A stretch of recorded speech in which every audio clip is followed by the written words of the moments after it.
Audio Jungle.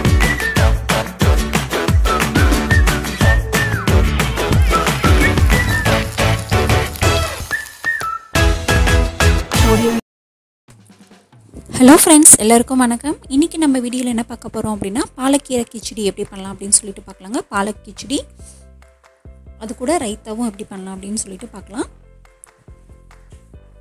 வாங்க வீடியோக்குள்ளே போகலாம். அதுக்கு தேவையான அளவு அரிசி எடுத்துக்கோங்க. ஒரு கப் அரிசி அப்படின்னா ஒரு கப் பாசி பருப்பு எடுத்துக்கோங்க. இது ரெண்டையும் ஒரு 15 மினிட்ஸ் நல்லா ஊற வச்சுடுங்க. வாஷ் பண்ணிவிட்டு இதுக்கு தேவையான அளவு வெங்காயம், தக்காளி, பச்சை மிளகாய், இஞ்சி, பூண்டு எல்லாமே கட் பண்ணி வச்சுக்கோங்க. இஞ்சி பூண்டு பார்த்திங்க அப்படின்னா நல்லா பொடியாக கட் பண்ணி வச்சுக்கோங்க.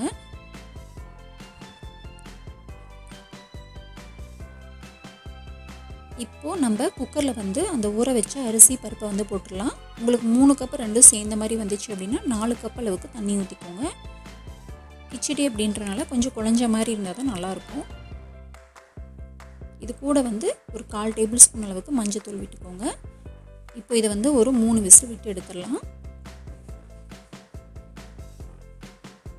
இப்போ பாலக்கீரை ஒரு பாத்திரத்தில் தண்ணி ஊற்றி நல்லா கொதி வந்த உடனே அதில் இந்த பாலக்கீரையை போட்டுருங்க.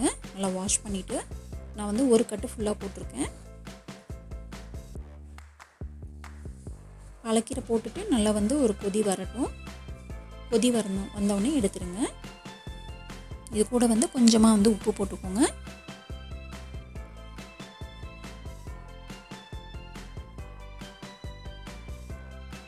க்ளோஸ் பண்ணி வச்சுட்டாதீங்க. க்ளோஸ் பண்ணிங்கன்னா கலர் சேஞ்ச் ஆகிடும். ஓப்பன்லேயே இருக்கட்டும்.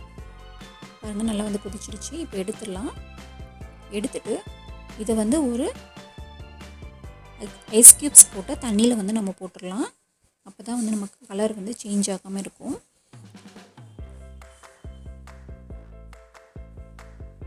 இப்போ அதை எடுத்து நம்ம மிக்ஸி ஜாரில் போட்டுக்கலாம்.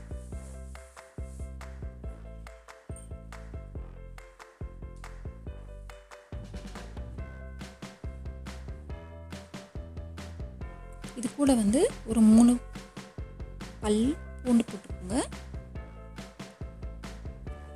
பச்சை மிளகா ஒரு 3 போட்டுக்கோங்க. உங்களுக்கு காரம் ஜாஸ்தியாக வேணும்னா இன்னும் கொஞ்சம் நீங்கள் போட்டுக்கலாம். கொத்தமல்லி ஒரு கையளவுக்கு போட்டுக்கோங்க. புதினாவும் ஒரு கையளவுக்கு போட்டுக்கோங்க. இதெல்லாம் கொஞ்சமாக தண்ணி விட்டு அரைச்சி எடுத்துக்கலாம். இந்த மாதிரி பேஸ்ட்டாக. இப்போ நம்ம கிச்சடி பண்ண ஸ்டார்ட் பண்ணிக்கலாங்க. அதுக்கு நல்ல ஒரு பெரிய பாத்திரமாக வச்சுக்கோங்க. அப்போ தான் மிக்ஸ் பண்ணுறதுக்கு கரெக்டாக இருக்கும். நான் இந்த பவுல் வச்சுருக்கேன். இதில் 2 டேபிள் ஸ்பூன் அளவுக்கு நெய் விட்டுக்கோங்க.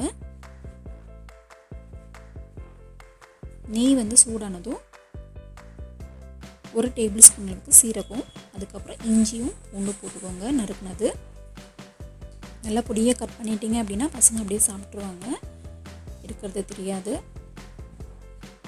நல்லா ஃப்ரை ஆகட்டும் இஞ்சியும் பூண்டும்.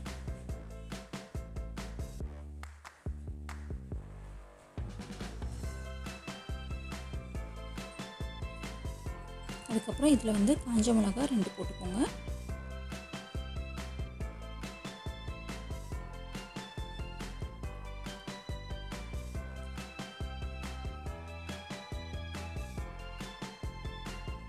அதுக்கப்புறம் பெரிய வெங்காயம், அதையும் நல்லா பொடியாக கட் பண்ணி போட்டுக்கோங்க. நான் 2 போட்டிருக்கேன்.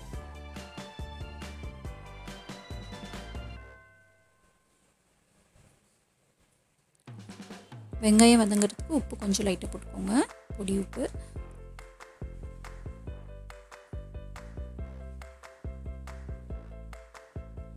வெங்காயம் கோல்டன் கலர் வந்ததும் தக்காளி போட்டுக்கலாம். தக்காளி 3 தக்காளி நான் போட்டிருக்கேன். இது கூடவே நம்ம மசாலா ஐட்டம்ஸ் போட்டுக்கலாம்.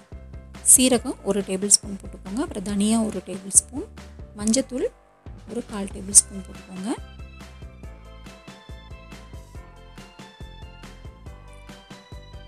நல்லா மிக்ஸ் பண்ணிக்கோங்க.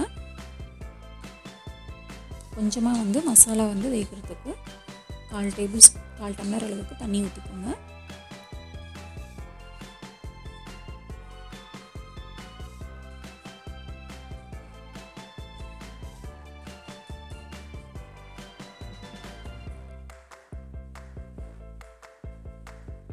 மசாலாலாம் வெந்ததுக்கப்புறம் இதுக்கு தேவையான அளவு உப்பு போட்டுக்கோங்க.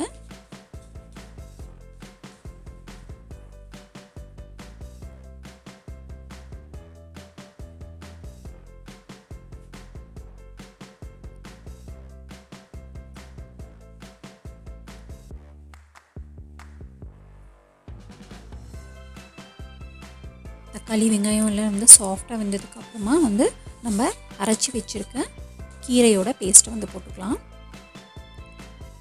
பாருங்கள் அப்படியே நல்லா வந்து க்ரீனாகவே இருக்குது. இது வந்து ஒரு 5 மினிட்ஸ் நல்லா கொதிக்கட்டும். கொதித்ததுக்கப்புறமா நம்ம அரிசி பருப்பு வேக வச்சுருக்கிறத வந்து எடுத்து போட்டுக்கலாங்க.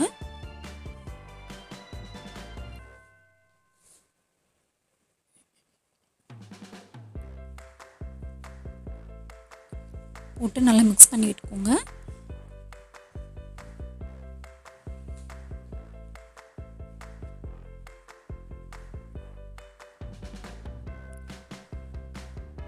கீரை ஜாஸ்தியாக இருக்கிற மாதிரி இருந்துச்சுன்னா இன்னும் கூட கொஞ்சம் அரிசி போட்டுக்கோங்க. அரிசி பருப்பு வேக வச்ச சாதம்.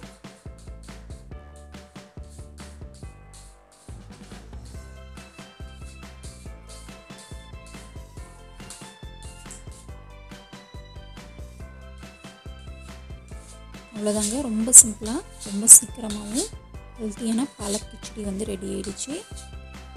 ரொம்ப டேஸ்டியாக இருக்கும்.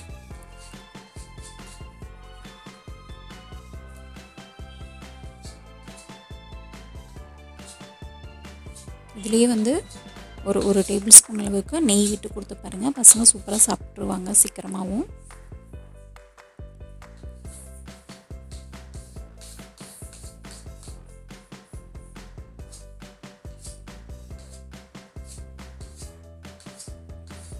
இதுக்கு ரைத்தா எப்படி பண்ணலான்னு பார்க்கலாங்க. அதுக்கு வந்து ஒரு கெட்டியான தயிர் வந்து எடுத்துக்கோங்க ஒரு பவுலில். அது கூட கொஞ்சமாக வந்து உப்பு போட்டுக்கோங்க. அதுக்கப்புறம் பெப்பர் ஒரு 1/4 டேபிள் ஸ்பூன் போட்டுக்கோங்க. இது கூட வந்து சீரகத்தூள் வந்து 1/4 டேபிள் ஸ்பூன் போட்டுக்கோங்க. உங்கள்கிட்ட க்ரீன் சட்னி இருந்துச்சுன்னா அதை கூட நீங்கள் போட்டு மிக்ஸ் பண்ணிங்கன்னா இன்னும் சூப்பராக இருக்கும். அவ்வளோதாங்க. இதுவும் வந்து ஒரு டிஃப்ரெண்ட் டேஸ்ட்டில் நல்லாயிருக்கும். இந்த கிச்சடிக்கு வந்து இது தொட்டு சாப்பிட்டு பாருங்கள், அவ்வளோ சூப்பராக இருக்கும். கண்டிப்பாக வந்து ட்ரை பண்ணி பாருங்கள்.